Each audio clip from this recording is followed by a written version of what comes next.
My name is Ashley, and I'm 27 years old. I was an only child raised by a calm and doting father and a lively, energetic mother. Their marriage was harmonious and joyful, even if Mom could be a bit too spirited at times. In fact, I got married wanting the kind of marriage life they led. Judson is my husband, who I met through a friend. Both my family and Judson's are in the food industry, but his family owns a popular French restaurant. They've achieved great success, operating several outlets in and around New York City. As the heir to the family business, Judson was involved in its operations.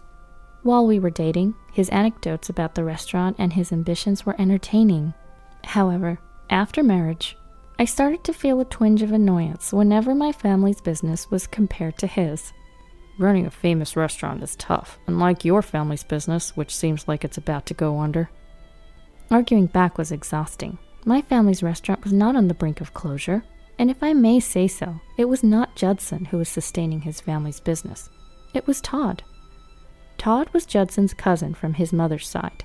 Orphaned as a child, he was taken in by Judson's family. Judson initially referred to Todd as a brother, but in reality, he treated him like a slave. The reason Judson's family business didn't fail was thanks to Todd's competence and his mother. Observing their family business as a daughter-in-law, it was clear that my father-in-law and Judson were simply arrogant. Without Todd and my mother-in-law, Judson's family business would undoubtedly go bankrupt. Their attitudes towards Todd and my mother-in-law, who were the ones contributing, were arrogant. Judson's logic was that since he had saved Todd from being an orphan, it was only natural that Todd should repay the favor. According to my father-in-law, since my mother-in-law was his wife, it was natural for her to serve him. In other words, they were both just pawns to them. Unlike the haughty father-in-law and Judson, my mother-in-law and Todd were kind. After graduating from college at 24, Todd took on a secretary-like role to Judson. My mother-in-law spoke to me, her face filled with sorrow. Todd would have been happier if he had been taken in by other relatives. My husband forcibly adopted him because Todd seemed useful to him. The kind-hearted mother-in-law was worried about Todd. However, she was frustrated that she couldn't openly defend him in front of her husband and Judson. Despite being the heir, Judson was incompetent. That's why he found Todd's competence irritating and was harsh towards him. He often complained about the employees and Todd to me. The employees only follow Todd's instructions. Well, if things go well when Todd gets involved, I think that's fine. The employees know what they need for themselves too. They show reluctance to follow Judson's orders because they have complaints against him. Todd was struggling to make the employees accept Judson's unreasonable instructions. In fact, Todd and my mother-in-law rarely voiced their opinions. They obediently followed the orders of my father-in-law and Judson. But behind the scenes, they were reworking the foolish strategies of my father-in-law and Judson into appropriate instructions. They were desperately making sure the business didn't fail while saving face for my father-in-law and Judson. That's why the employees respected Todd and my mother-in-law. Since getting married, I've observed Judson, my in-laws, and Todd and came to a realization. My mother-in-law and Todd were wise and competent. They knew that insisting on their way would cause chaos around them. They were gaining the trust of the employees while preserving the dignity of my father-in-law and Judson. On the contrary, my father-in-law and Judson were ignorant and incompetent. They didn't realize that their positions were secured only thanks to the competent people around them.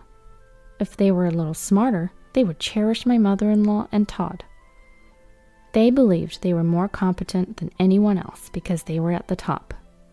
They looked down on those around them because they overestimated their own abilities. I once told my parents about this when I visited my hometown. My mother sat drinking her loaded potato soup. "Ashley, just get a divorce and come home." My father gave a bitter smile at my mother's active encouragement of my divorce. It was too soon to talk about divorce as we hadn't even been married for half a year. I was disappointed in Judson and my father-in-law, but my mother-in-law and Todd were good people. I can't just easily get a divorce, I thought, giving a bitter smile. My dad gave a gentle nod, but my mom, sipping her second bowl of pizza soup, suggested, Well, why don't you get a divorce, marry Todd, and come help us out at our pizza shop? Mom, don't say such weird things, I protested heatedly, to which my dad kindly asked, Ashley, are you troubled about something? I sighed at my dad's question. He's gentle but sharp. I gave up and began talking about my issues with Judson. Judson is really a handful. Judson looks down on me, seeing me as just a daughter of a shabby pizza shop owner. That alone is irritating, but there were more problems. Just because I talk with Todd, he suspects me of cheating. Neither Todd nor I have such feelings. Todd is basically a brother-in-law to me. When I discussed it with my mother-in-law, she gave a deep sigh. According to my mother-in-law, there's a female employee Judson was interested in the past.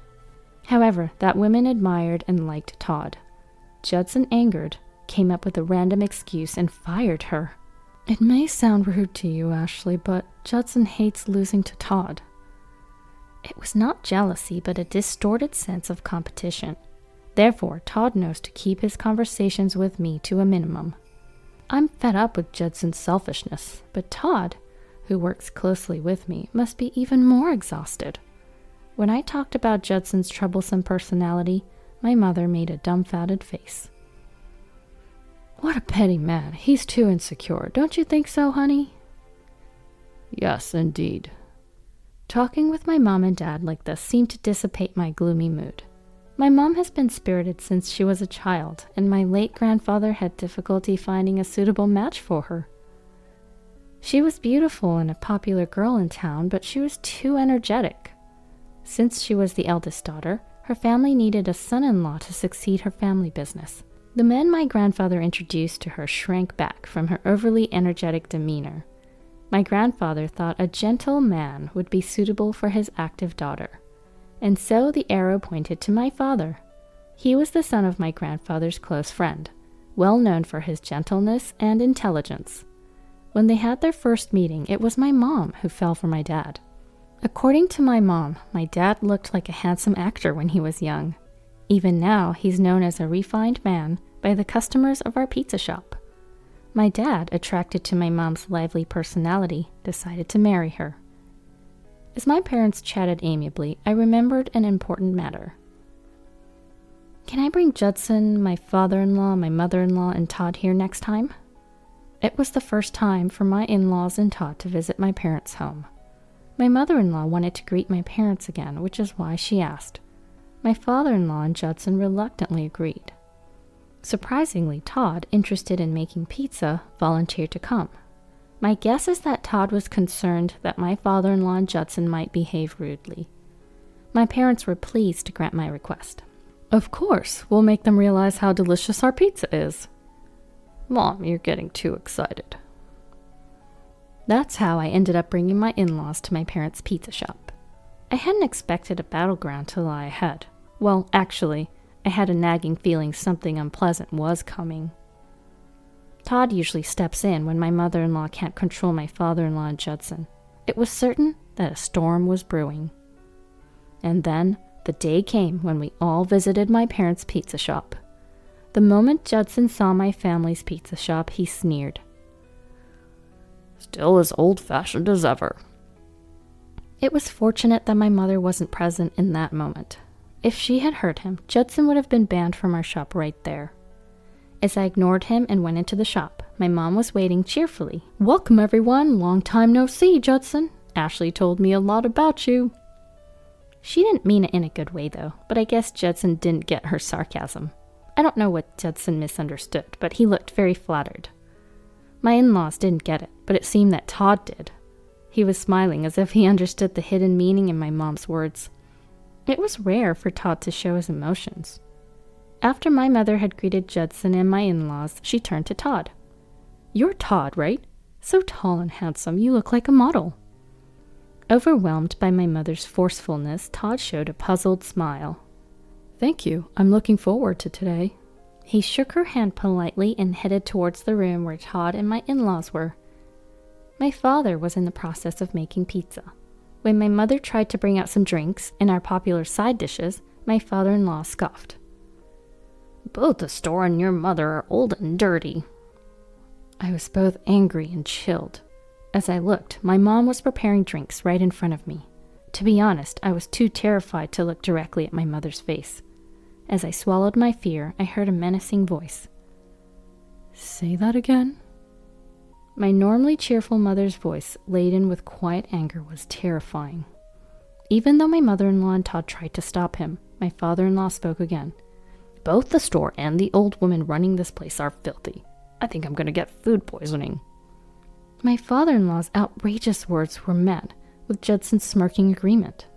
My furious mother quietly put away the prepared drinks and brought out a 1-liter bottle of wine.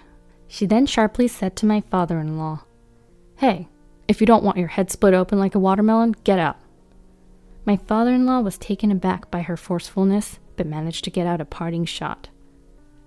Just like the daughter, the mother is also ugly." As my mother started to swing the 1-liter bottle, my father rushed to stop her.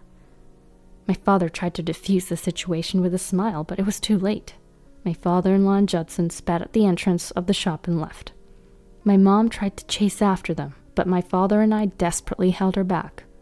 "How dare you call me an old woman? Call me miss!" "Mom, that's not what you're supposed to be angry about." Well, everything he said did piss me off, too. As my father and I desperately tried to calm her down, my mom finally calmed down a bit. My mother-in-law and Todd were profusely apologetic, but these two didn't need to apologize. The problem was my father-in-law's and Judson's condescending attitudes. The whole incident was caused by my father-in-law's derogatory comments about my family's home and Judson's amusement at them. I, too, was seething with anger over the heartless insults. My mother-in-law, noticing my state, spoke to me. "Ashley, I'm really sorry. My husband and Judson, they won't change. You can consider divorce for your own sake." Todd seemed to agree and added his own opinion quietly. "Sis, these incidents will continue. It would be best if you distance yourself." Seeing the regretful expressions on my mother-in-law and Todd's faces, I was conflicted. I could divorce, but I felt sorry for my mother-in-law and Todd. While my father and I were at a loss, my mother spoke up bluntly. "You two don't seem happy, especially Todd. You can leave whenever you want, right?" When my mother asked why he allowed himself to be used by a man like Judson, Todd looked at my mother-in-law. "I'm concerned about my aunt. I can't leave her after everything she's done for me." He felt no gratitude towards my father-in-law and Judson, but Todd was considerate of my mother-in-law. Additionally, he worried that if he left, the remaining employees would suffer due to the selfishness of my father-in-law and Judson. His concern for my mother-in-law and sense of responsibility were what held him back. Hearing Todd's true feelings, my mother-in-law began to cry. She felt guilty that Todd couldn't live freely because of her. As my father and I exchanged confused glances, not knowing what to do, my mother tapped Todd and my mother-in-law's shoulders. "Ha, that's easy. Leave it to me." My mother-in-law and Todd were taken aback by my mother's cheerful laughter. My father seemed to sense what my mother was going to do. I made up my mind too. After discussing what to do in the future, I returned home where Judson was waiting. The first thing I said to Judson was, "I'm cutting ties with your family." I declared our separation, unable to forgive my father-in-law's thoughtless words. Judson laughed scornfully, looking neither hurt nor bothered. He was a man incapable of contemplating an apology. "Huh, all right then, let's divorce." He insulted my family's pizza shop and seemed keen on divorce. I shoved the divorce papers I had prepared beforehand at him, and I gave him my final warning. "No matter what happens, don't come crying to me after our divorce." Judson, who didn't seem to understand the meaning, was nonchalant. "I'll pay you alimony, you poor pizza shop girl." I didn't need it, but I nodded so as not to arouse suspicion. And so just half a year later, Judson and I divorced. Excluding the presence of my mother-in-law and Todd, 80% of my life was stress. And with my father-in-law's thoughtless words, it became 100%. After the divorce, I returned to my parents' home. About a month later, my ex-father-in-law and ex-husband Judson came to me, pale-faced. "My wife and Todd are gone. They left divorce papers and a letter saying they were cutting ties with us." I told my ashen-faced ex-father-in-law. "How unfortunate. It's a late-life divorce, isn't it?" As I laughed, Judson, even more pale-faced, spoke up. The employees who admired Todd quit. I got betrayed by my brother." As I was astounded by his selfish remarks, a chilly voice rang out. "Don't call me your brother only when it's convenient for you. I never considered you my brother." Suddenly, Todd appeared, causing my ex-father-in-law and Judson to be utterly shocked. Then, from the back, my former mother-in-law quietly emerged. While my ex-father-in-law and Judson were dumbfounded, my mother made a gallant appearance. "These two have been scouted by us, and also we've taken over your French restaurant." My ex-father-in-law broke out in cold sweat at my mother's declaration. My father, observing the situation, modestly smiled. "It's nothing like that. Running a pizza shop was merely my hobby. My wife's family owns a group of restaurants, and they were kind enough to accept me as their son-in-law." When he revealed the name of the company, my ex-father-in-law and Judson lost their footing, as they should have. Their restaurants were no match for the size of our company. There was a reason they had been running a pizza shop instead of being involved in the family business. A few years ago, my father had collapsed from overworking. Doctors suggested he should do something he enjoyed for his recovery. That's why my mother and I reopened this pizza shop my late grandfather used to run as a hobby. In other words, they just went undercover by running a pizza shop. During my parents' absence, their dedicated and skilled employees were running the company. My parents were actually overseeing their work while running the pizza shop. This was only possible because my parents were greatly admired by their staff. Under my mother's direction, our company took over the restaurant run by my ex-father-in-law and Judson. While they were complacent, the situation had changed. To the stunned ex-father-in-law and Judson, my father calmly said, "Based on what I've seen, I've judged that you both lack the abilities to manage a business. The employees have also voiced their concerns with your management skills, so we demand your resignation." Standing next to my father, who was gently issuing a terrifying announcement, my mother firmly said, "We're leaving the management of the French restaurant to Todd. Todd, you can do whatever you want with these two. Stew them, roast them, crush them, you name it." Ex-father-in-law Judson protested. "You can't do that without our approval." But it was futile. This was not just my parents' decision, but the will of all the employees who were upset with their boss, my ex-father-in-law and Judson. My ex-mother-in-law would now be in a supporting role for Todd, her nephew. In other words, Todd and my ex-mother-in-law now had the right to fire my ex-father-in-law and Judson.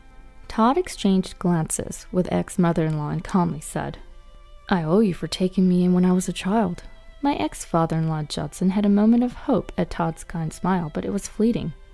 Todd changed his expression with an icy voice declared, "But I have a grudge 100 billion times greater than that. For Judson, it's 500 billion times greater." In short, he would neither forgive nor be merciful. Todd declared that he was stripping my ex-father-in-law Judson of all their managerial authority. Then, my ex-mother-in-law said something even more horrifying. "I'd rather you vanish from my sight, but I'll keep you on as low-level workers."